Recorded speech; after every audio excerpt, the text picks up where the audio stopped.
To talk more on tonight's developments, we can now go back to geopolitical activist William Engdahl. William, sorry about the problems with the communication there. Can you hear me now? It's Bill here in Moscow. I hear you fine. Great. So is it surprising then that Obama is going ahead with military action, bearing in mind, of course, he is a Nobel Peace Prize winner? Well, I think the problem is a year ago, Obama painted himself into a corner. He made this speech about the red line being chemical weapons, and the Israelis called his bluff, essentially, by providing so-called evidence that it was the Assad government that did these chemical warfare weapon strikes in Syria several days ago. And Obama is now, what's coming clear is Obama has no strategy. He has no plan B on this thing. So he's punted the question to the Congress while at the same time trying to look tough, trying to look presidential. And I think Brzezinski was quite correct several weeks ago when he said on a national TV interview that the Obama administration has no clear strategy for Syria. And we're seeing the effects of that. This is really a catastrophe in every direction. But as I mentioned earlier, Congress doesn't get back till the 9th of September. Do you think, though, despite all this rhetoric, there is a chance that action will be averted, that he won't actually go ahead? Or has he really forced himself into that position now? Well, I think the British Parliament decision to say no to a war in Syria was a major positive development in the situation, trying to avert a catastrophe in the Middle East, really. The more time that this is delayed, I think the better for reasonable heads to intervene.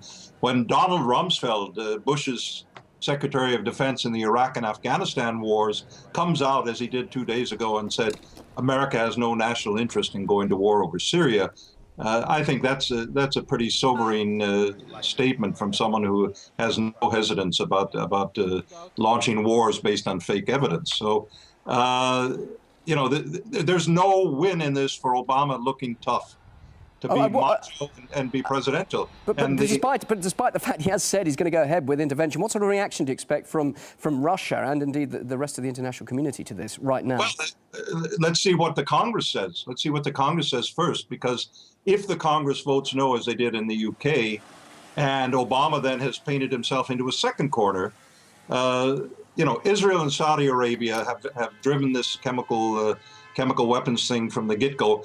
If people have died from sarin gas, or if they've died from a nuclear attack, as they did in Hiroshima in 1945, they're dead in either way. If they die from a conventional bomb, they're dead.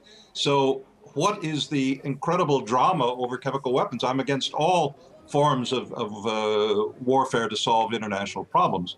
But, you know, there's really something hyper-emotional about the way this is being pressed up, and Obama's being pushed into a psychological corner, and he's behaving very stupidly in that situation so far. But of course, many people would say there is a moral obligation, isn't there, from around the world, not just the US, to stop innocent lives being lost, particularly due to chemical weapons. So it's a humanitarian issue, isn't it? No. This responsibility to protect doctrine is absolute rubbish from a standpoint of international law. And who decides the moral question? Who's the arbiter here? We have a United Nations Charter. We have a United States Constitution. Here, Obama has yielded to the U.S. Constitution in terms of halfway appearing to support the war powers provisions of the Constitution by Congress.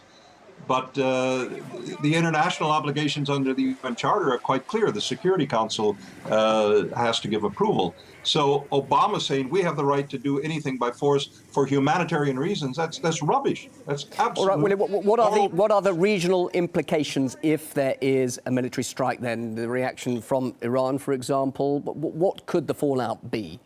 Oh, I think it's utterly unpredictable. The number one, to selectively target sites where there's chemical weapon depots believed to be secured runs the risk of unleashing sarin and other chemical weapons on the civilian population. So this humanitarian intervention, as you have this so-called humanitarian intervention in Kosovo, which proved to be a false flag or a fake flag, this humanitarian intervention really has no guarantee of not taking even more lives. Then you're going to have the spilling out of this war in all directions in the Middle East. So this is really not a very clearly thought through thing. It's not something that a United States government as a humanitarian, democratically interested Okay, government has any business doing. Thanks a lot, William. William Engdahl live here with his reaction to the latest announcement from Obama that he will go ahead with military intervention in Syria. Doesn't know when, and it's got to go through Congress. Let's see.